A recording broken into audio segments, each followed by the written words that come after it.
Hello, good morning, students. This is Asif Javed. I welcome you once again on CA Latif's Academy. तो आज हम पढ़ेंगे एक बहुत ही इम्पॉर्टेंट टॉपिक। ये इम्पॉर्टेंट टॉपिक क्यों है?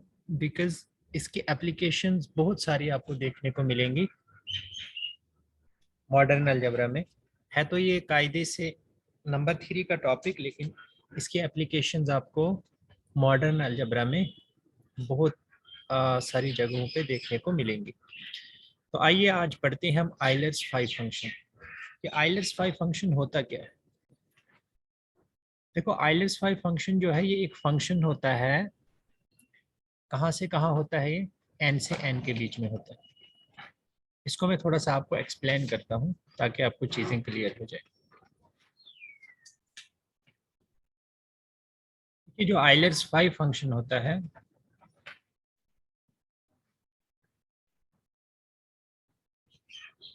when we talk about Euler's 5 function,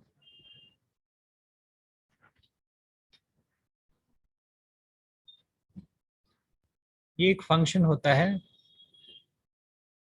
इसे function from N to n. ये फंक्शन कहाँ से कहाँ होता है? एन से लेकर एन तक। मतलब ये आपका सेट ऑफ नेचुरल नंबर्स है और इसको कहाँ पे ले जाता है? ये नेचुरल नंबर पे भी ले जाता है। ये आपका फंक्शन है। अब ये कैसे लेता है नेचुरल नंबर को? नेचुरल नंबर पे कैसे लेता है? डिफाइन कैसे किया जाता है इसको? तो सबसे पहले डेफिनेशन हम देखते हैं। जो आइलर्स 5 फंक्शन इसको कहा जाता है, फाई ऑफ एन, इसको कैसे डिफाइन किया जाता है? This is equal to cardinality of which set? Cardinality of, हम जनरली कार्डिनलिटी को हम हैश से लिखते हैं, तो मैं सिर्फ हैश लिखूंगा। so दिस इज कार्डिनलिटी का मतलब होता है नंबर ऑफ एलिमेंट्स। तो जो फाई ऑफ एन है इसको हम कैसे डिफाइन करेंगे? देखिए, phi of N is equal to cardinality of which set? ये सेट होगा। यानी वो वाले नेचुरल नंबर्स आपने लेने हैं जो कहाँ से कहाँ के बीच आपके लाई करते हो, 1 से n के बीच हो, और साथ में जिनका GCD या जिनका HCF n के साथ क्या हो, 1 है। वो वाले नंबर्स आपने लेने हैं नेचुरल नंबर से। अगर हम फाई ऑफ n कैलकुलेट कर रहे हैं तो इसमें वो वाले नेचुरल नंबर्स आएंगे 1 और n के बीच में, इंक्लूडिंग 1 एंड n, जिनका GCD या जिनका HCF इस नंबर n के साथ क्या होगा, 1 होगा। या हम कह सकते हैं कि आपको वो वाले नेचुरल नंबर्स लेने हैं 1 और n के बीच में जो रिलेटिवली प्राइम है किसके साथ, n के साथ। तो ये आपको सेट कंस्ट्रक्ट करना है, और इस सेट में जितने भी एलिमेंट्स आएंगे, number of elements in this set, उसी को हम फाई n कहते हैं। एग्जांपल में लेता हूँ, सपोज फाई 1 लेते हैं। फाई 1 क्या होगा? This is cardinality of which set? इसमें हमने वो वाले नेचुरल नंबर्स लेने हैं। अब देखो, ये 1 से 1 के बीच में क्या होगा, ये एक ही एलिमेंट होगा, मतलब 1 से 1, इसका मतलब x इज इक्वल टू 1 ही होगा, क्योंकि चलिए हम यहाँ पे 2, हाँ 1 ही होगा। और साथ में 1 का x का GCD 1 के साथ क्या होना चाहिए, 1। तो एक ही एलिमेंट है, और हम जानते हैं कि 1 का GCD 1 के साथ 1 होता है, तो इसमें एक ही एलिमेंट आएगा 1 इस सेट के अंदर। तो इसका मतलब phi of 1 is equal to 1। देखिए, इसमें थोड़ा सा आपको ज्यादा क्लैरिटी नहीं आई होगी। फाई ऑफ 3 लेते हैं, तो फाई ऑफ 3 में क्या आएगा? This is cardinality of which set? x belonging to n such that x lies between 1 and 3 such that x का GCD 3 के साथ क्या होना चाहिए, 1। इस सेट की कार्डिनलिटी आपको देखनी है। तो मुझे बताइए जरा, इस सेट में कौन कौन से एलिमेंट्स आएंगे? आई मीन टू से, कौन से ऐसे एलिमेंट होंगे जिनका GCD 1 और 3 के बीच में, नेचुरल नंबर्स कौन से हैं जिनका 3 के साथ GCD 1 है? तो देखो 1 का 3 के साथ, 1 और 3 का HCF क्या होगा, 1 होगा, तो 1 भी आ जाएगा। 2 और 3 का कॉमन हाईएस्ट कॉमन फैक्टर भी जो है वो 1 ही है, तो 2 भी आ जाएगा, क्योंकि देखो ना 1 और 3 का GCD भी 1 होता है, तो 1 भी आ जाएगा। 2 और 3 का GCD 1 आता है, तो 2 भी आ जाएगा, क्योंकि कंडीशन क्या है, वो वाले x लेने हैं जिनका GCD n के साथ 1 है। तो 1 का GCD भी 3 के साथ 1 है, 2 का GCD भी 3 के साथ 1 है, 1 और 2 आएगा। क्या 3 का GCD 3 के साथ 1 है? नहीं, दिस इज इक्वल टू 3, तो 3 नहीं आएगा, तो 3 नहीं आएगा, तो 1 भी आएगा, 2 भी आएगा। तो कितने एलिमेंट्स आ गए इसमें? 2 एलिमेंट्स, 1 और 2। तो कितनी कार्डिनलिटी आ जाएगी इसकी? 2। इसका मतलब phi of 3 is equal to 2। चलिए थोड़ा सा बड़ा नंबर लेते हैं।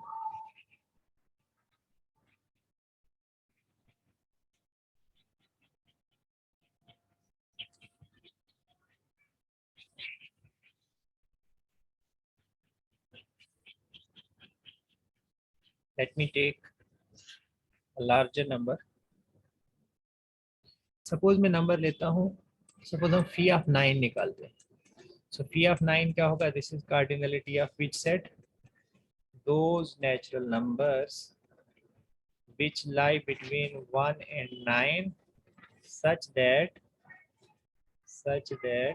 and GCD of x and 9 is equal to 1। तो बताइए जरा मुझे कौन कौन से ऐसे एलिमेंट्स होंगे 1 और 9 के बीच में जिनका हाईएस्ट कॉमन फैक्टर 9 के साथ 1 होगा। तो देखो 1 और 1 का भी 1 ही होगा 9 के साथ, 2 का भी 9 के साथ 1 ही होगा, 3 और 9 का GCD 3 भी होगा, 1 भी होगा, 3 भी होगा। आई मीन टू से उसका 9 होगा, 3 तो नहीं आएगा। उसके बाद 4 और 9 का देखो, 4 और 9 का भी 1 आएगा, 5 और 9 का भी 1 आएगा, 6 और 9 का 1 नहीं आएगा, इसका 3 आएगा। इसी तरह से 7 और 9 का भी 1 आ जाएगा। बस यही आ जाएंगे। तो कितने आ गए आपके पास? 1 2, देखिए 1, अब टोटल हमने कितने थे हमारे पास? 1 2 3 4 5 6 7 8 और 9। तो इसमें हमें चूज करने थे वो वाले जिनका GCD 9 के साथ क्या था? 1। तो 1 का GCD 9 के साथ 1 था, 1 भी सिलेक्ट हो गया। 2 का भी 9 के साथ 1 था, 3 का नहीं था, 3 का 9 के साथ GCD क्या था? 3 था। 4 का 9 के साथ GCD 1 था, 5 का 9 के साथ GCD 1 था, 6 का नहीं था, फिर 7 का 9 के साथ GCD 1 था। तो कितने आ गए? 1 2 3 4 5। So cardinality of this set is equal to 5। So phi of 9 कितना हो गया? 5 हो गया। Is that okay? अब आप बोल रहे होंगे कि सर ये तो काफी लंबा प्रोसेस है, आपने छोटे छोटे नंबर लिए तो हमने कर लिया। सपोज अगर आपके पास 50 आएगा तो और मुश्किल हो जाएगी आपको, 100 आएगा और मुश्किल हो जाएगा। मान लो 1000 आपने किसी ने पूछ लिया, इसका मतलब क्या? 1 से 1000 तक नंबर्स लिखोगे, उसके बाद ये देखोगे कि GCD किस किस का 1 है। तो बच्चे ऐसा आपको नहीं करना है। Having actually understood this Euler's 5 function. अच्छा, आइलर्स 5 फंक्शन का इसकी ट्रिक देने से पहले मैं आपको इसका जो फार्मूला है पूरा उसका प्रूफ होता है, यहाँ पे हम प्रूफ नहीं करेंगे because we are not concerned with the number theory. Actually हमें नंबर थ्योरी का कोर्स नहीं पढ़ना है यहाँ पे, जैसे कि हम PG में पढ़ते हैं, बल्कि यहाँ पे हमें सिर्फ नंबर थ्योरी के कॉन्सेप्ट्स को रिवाइज करना है और उनकी जो एप्लीकेशंस है उन्हें डिस्कस करना है। तो देखिए बच्चे, आइलर्स 5 फंक्शन के बारे में थोड़ा सा जान लेते हैं, इसका मिजाज कैसा है फंक्शन, गौर से देखना। इसमें नेचुरल नंबर से 1 2 3 4 ऐसे ही चलते रहेंगे, ठीक है ना? और इस तरह भी नेचुरल नंबर से 1 2 3 4 एंड दे आर गोइंग। ये आपकी कोडोमेन है, ये आपकी डोमेन है, ये आपका आइलर्स 5 फंक्शन है। देखो 1 किस पे जा रहा है बताइए? 1 गोज टू 1। 2 किस पे जाएगा? 2 भी जाएगा 1 पे। 3 किस पे जाएगा? 3 जाएगा 2 पे। 4 किस पे जाएगा? 4 भी जाएगा 2 पे। तो इसका मिजाज आप देखेंगे बच्चे, इसी तरह से 5 आप देखेंगे, 5 किस पे जाएगा, 5 जाएगा 4 पे। इसी तरह से जो 6 है आपका, 6 किस पे जाएगा, let me check, 3 into 5 this is 3 minus 1 2 minus 1। ये मैं आपको बताऊंगा मैं कैसे कर रहा हूँ। तो 6 भी किस पे जा रहा है, 2 पे। तो एक चीज तो आपको क्लियर है बच्चे यहाँ पे कि ये जो आइलर्स 5 फंक्शन होता है, this is not 1 1, this is not. अगर कभी आपसे पूछा जाए कि 1 1 के ऊपर कमेंट करो, आइलर्स 5 फंक्शन जो है, दिस इज नॉट 1 1, क्योंकि देखो ना 1 और 2 दोनों 1 पे जा रहे हैं, इसी तरह से 2 पे भी बहुत सारे एलिमेंट्स जा रहे हैं। और दूसरी बात यहाँ पे ये भी है कि कुछ एलिमेंट्स इसके छूट भी रहे हैं, जैसे 3 पे कोई भी नहीं जा रहा है, देखो 1 2 3 4 इनमें से कोई भी नहीं जा रहा है। और आगे भी आप देखेंगे, आगे भी इनमें से कोई भी 3 पे नहीं जाए, तो कुछ एलिमेंट्स छूट भी रहे हैं। तो इसका मतलब ये ऑन टू नहीं है। कहने का मतलब ये है कि ये जो आइलर्स 5 फंक्शन है, ना तो ये 1 1 है और ना ये ऑन टू। 1 1 इसलिए नहीं है क्योंकि क्लियरली मैंने आपको यहाँ पे दिखा दिया ये क्यों 1 1 नहीं है। और ऑन टू इसलिए नहीं है क्योंकि आप देख सकते हो 3 यहाँ पे छूट रहा है, ना सिर्फ 3 छूट रहा है बल्कि और भी बहुत सारे एलिमेंट्स यहाँ पे छूटेंगे एन के, मतलब कोडोमेन के कुछ एलिमेंट ऐसे होंगे जिनकी आपको कोई भी प्री इमेज नहीं मिलेंगे। This will go on. तो इस तरह से हमने क्या सीखा कि Euler's 5 function this is neither 1 1 nor onto. Is that okay, fine. अच्छा, अब आपका सवाल ये है कि सर अब हमें आप बताइए कि अगर हमें आइलर्स 5 फंक्शन दिया गया होगा तो हम कैसे निकालेंगे।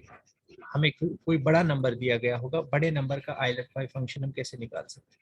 तो उसके लिए बच्चे आपको एक फार्मूला याद रखना है, बल्कि 2 फार्मूले आपको याद रखने हैं। देखो क्या है वो फार्मूले, रिमेंबर देम। देखिए सबसे पहला फार्मूला क्या है, ये जो 5 होता है ना, 5 ऑफ, सपोज आप निकाल रहे हो p की पावर k, 5 ऑफ p की पावर k, ये किसके इक्वल होता है बच्चे, दिस इज p की पावर k माइनस p की पावर k माइनस 1, वेयर ये p क्या है, prime number, where p is prime number. एक आपको ये याद रखना है। Number 2, phi of mn is equal to phi of m into phi of n। इसको कहते हैं मल्टीप्लीकेटिव फंक्शन।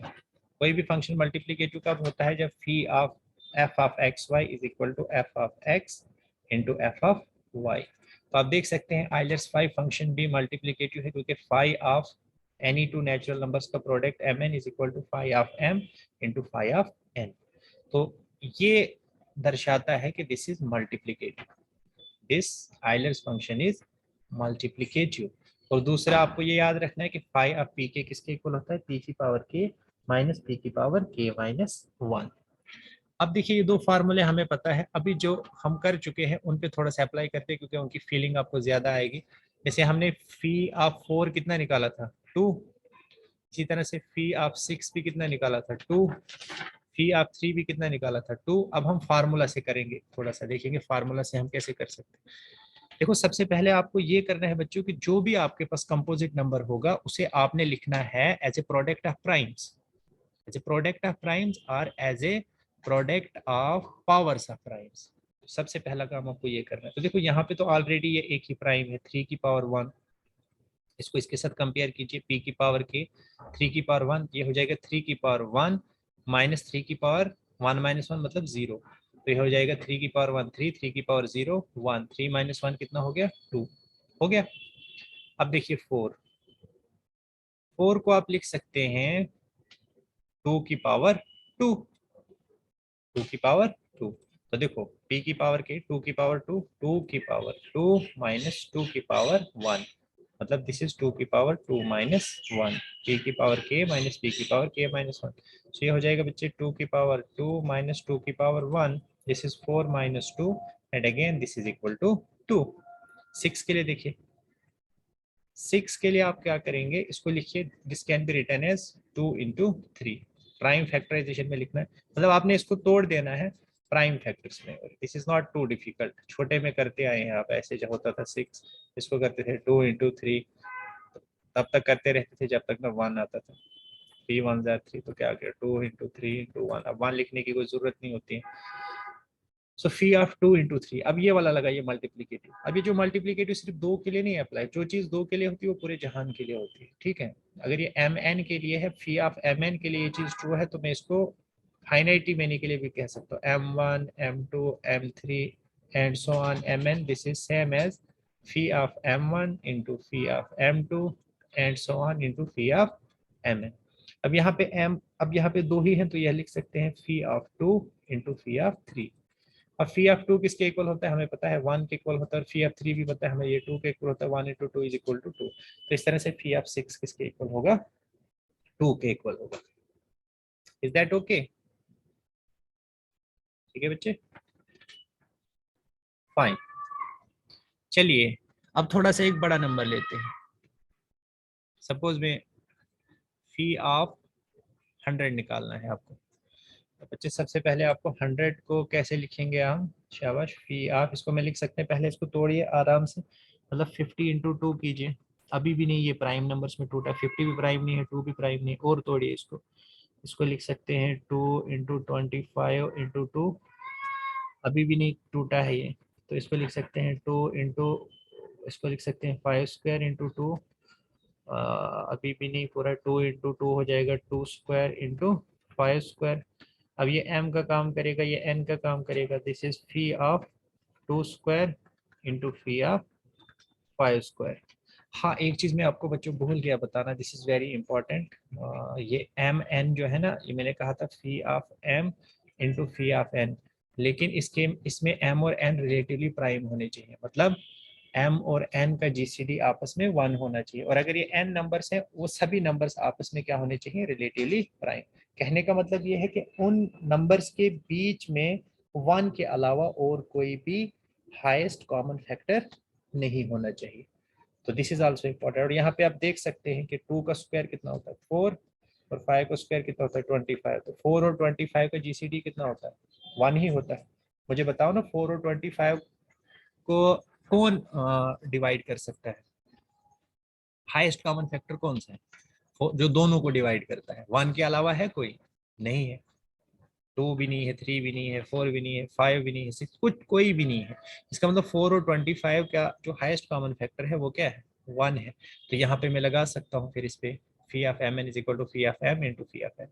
अब फी ऑफ 2 स्क्वायर किसके इक्वल होगा, दिस इज 2 स्क्वायर माइनस 2 की power 2 minus 1 that is 1 into phi of 5 square क्या हो जाएगा, 5 स्क्वायर माइनस 5 की पावर 1, तो 4 माइनस 2 हो जाएगा 2, और 25 माइनस 5 हो जाएगा 20, सो 2 इंटू 20 इज इक्वल टू 40। तो फी ऑफ 100 क्या हो गया, फी ऑफ 100 हो गया 40। इसका मतलब क्या हुआ बच्चे, what does this mean, so phi of 20, sorry 100 is equal to 40।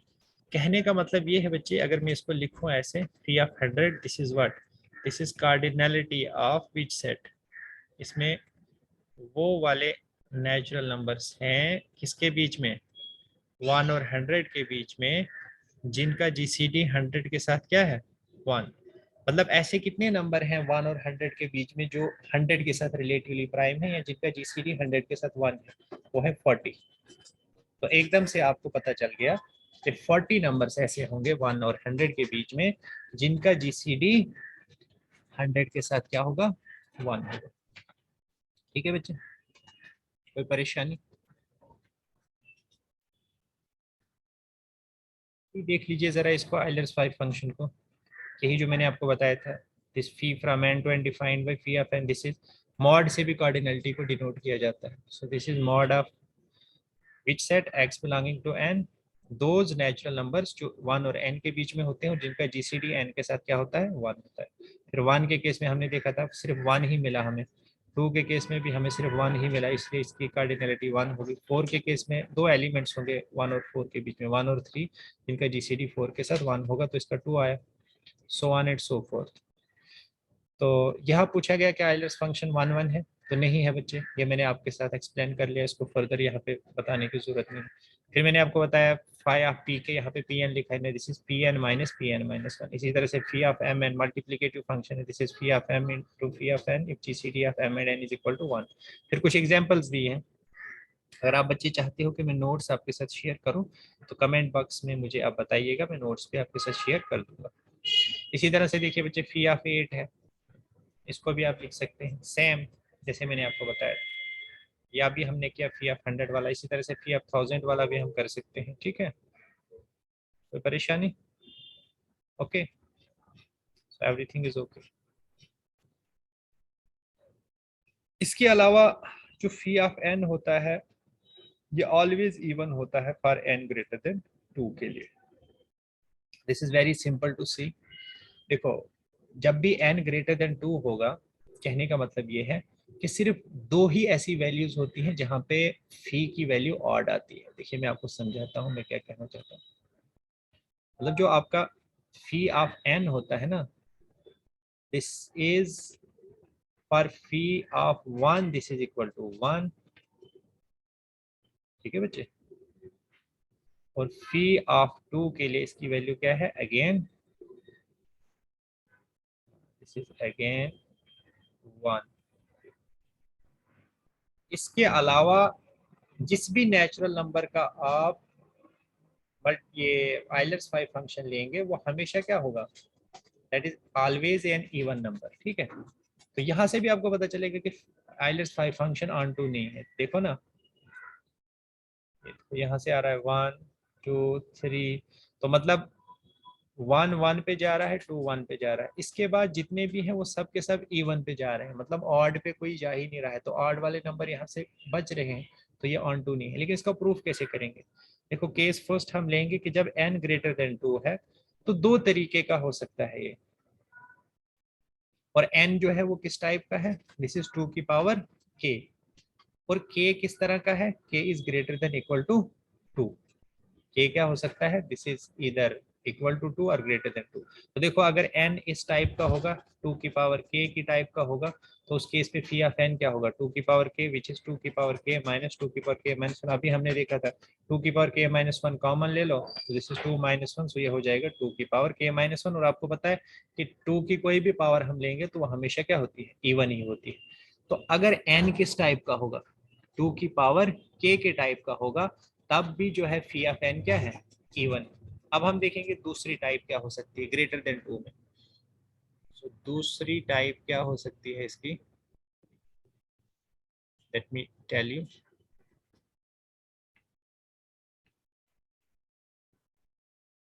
Fine, this is okay.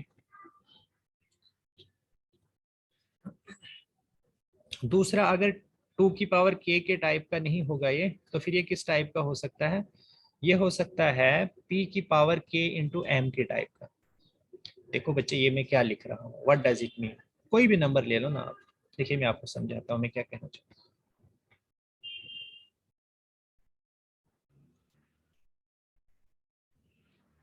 देखो, मैंने ये कहा कि जो आइलर्स 5 फंक्शन है for n greater than 2, phi of n is always even. अब आप ग्रेटर देन 2 लीजिए ना, कोई भी नंबर, वो क्या हो सकता है, 3 हो सकता है, 4 हो सकता है, 5 हो सकता है, 6 हो सकता है, 7 हो सकता है, 8 हो सकता है, 9 हो सकता है, 10 हो सकता है, कोई भी कुछ भी हो सकता है, एंड सो ऑन, कुछ 45 हो सकता है, एंड सो ऑन। देखो, 3 किस टाइप का है, 3 की पावर 1 टाइप का। ये किस टाइप का है, 2 की पावर 2 टाइप का। ये किस टाइप का है, 5 की पावर 1 टाइप का। ये किस टाइप का है, 2 की पावर 1 इंटू 3 की पावर 1 के टाइप का। या इसको सीधा 2 इंटू 3 की पावर 1 लिख। ये किस टाइप का है, 7 की पावर 1 इंटू 1 टाइप का। ये किस टाइप का है, 2 की पावर 3 टाइप का। ये किस टाइप का है, 3 की पावर 2 इंटू 1। तो देखो, कुल मिला के अगर आप देखो, जितने भी नंबर्स आपके ग्रेटर देन 2 हैं, वो या तो किस टाइप के होंगे, वो या तो होंगे आपके 2 की पावर k के टाइप के, या होंगे वो p की पावर k इंटू एम के टाइप के। देखो ना, दिस इज 2 की पावर 2 के टाइप का हो गया, ये भी 2 की पावर के की टाइप का हो गया, और ये वाले देखिए ये p की पावर k इंटू एम की टाइप के, ठीक है। तो सबसे पहले हमने ये 2 की पावर k का टाइप का लिया था, तो ये हो गया आपका 2 की पावर k माइनस 2 की पावर k माइनस 1। यहाँ से हमने 2 की पावर k माइनस 1 कॉमन लिया, तो यहाँ पे क्या आया हमारे पास 2 माइनस 1। सो दिस इज 2 की पावर k माइनस 1 इंटू 1 और 2 की पावर k माइनस 1। अब जो k माइनस 1 है कुछ भी हो, लेकिन 2 तो आपका 2 की कोई भी पावर लोगे तो वो हमेशा क्या आता है, इवन नंबर ही आता है। ले लो ना 2 की कोई भी पावर, 2 की पावर 1 देखो 2, 2 की पावर 2 4, 2 की पावर 3 8, 2 की power 4 16। So it is always even. तो पहले वाले केस के लिए कि अगर 2 की पावर के टाइप का होगा तो तब तो वो इवन होगा ही होगा। अब हमें सिर्फ ये प्रूव करना है कि जब वो इस टाइप का होगा, किस टाइप का, p की पावर k इंटू एम के टाइप का, तब भी वो क्या होगा, तब भी वो इवन ही होगा। तो कैसे होगा बच्चे इवन, हम नोट्स पे चलते हैं। आपको आइडिया लग गया, लेट मी टेल यू।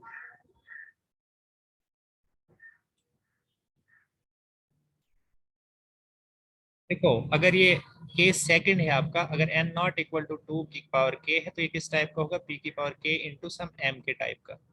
और जीसीडी ऑफ ओबियसली p और m क्या होगा, वो 1 होगा, क्योंकि हम इसको प्राइम फैक्टराइजेशन में लिख रहे हैं। तो फी ऑफ n क्या होगा, लगाइए इस पे, आई मीन टू से क्या लगाना है इसको आपको, multiplicative function fee of m into phi of n। अब फी ऑफ p के इसके इक्वल होता है हमें पता है, और फी ऑफ m जो है इसको हम ऐसे ही लिखते हैं। अब p की पावर k माइनस 1 को आप कॉमन लीजिए, तो अंदर क्या बचेगा, p minus 1 into phi of m। Since p is an odd prime, p जो है क्या होगा, देखो ना बच्चे, हमेशा जो प्राइम नंबर्स होते हैं, हम n ग्रेटर देन 2 ले रहे हैं ना, n ग्रेटर देन 2 ले रहे हैं, तो इसका मतलब जो भी प्राइम नंबर आएगा और 2 की पावर k के टाइप का नहीं ले रहे हैं, इसका मतलब प्राइम नंबर हम अदर देन 2 ले रहे हैं। और हमें ये भी पता है कि एक ही इवन प्राइम नंबर होता है, वो होता है 2। तो 2 तो हम ले नहीं रहे हैं, इस टाइप का हम ले नहीं रहे हैं, तो 2 के अलावा कोई प्राइम नंबर है, तो 2 के अलावा जो भी प्राइम नंबर होता है वो हमेशा ऑड ही होता है, ये याद रखना। मैथमेटिक्स में एक ही प्राइम नंबर है जो इवन है, वो 2 है, और 2 तो हम ले नहीं रहे हैं इसमें, इसका मतलब ये p जो है ऑड होगा, और ऑड माइनस 1 क्या हो जाएगा, इवन। अब एक भी अगर फैक्टर इवन हो गया, बाकी चाहे कुछ भी हो जाए, वो पूरी की पूरी एक्सप्रेशन क्या हो जाएगी, ये इवन हो जाएगी। तो इस तरह से इस केस में भी फी ऑफ n क्या हो गया, इवन। मतलब जब भी n ग्रेटर देन 2 होगा, तब तब आपका फी ऑफ n जो है, ये फंक्शन क्या हो जाएगा, दिस इज इवन फंक्शन।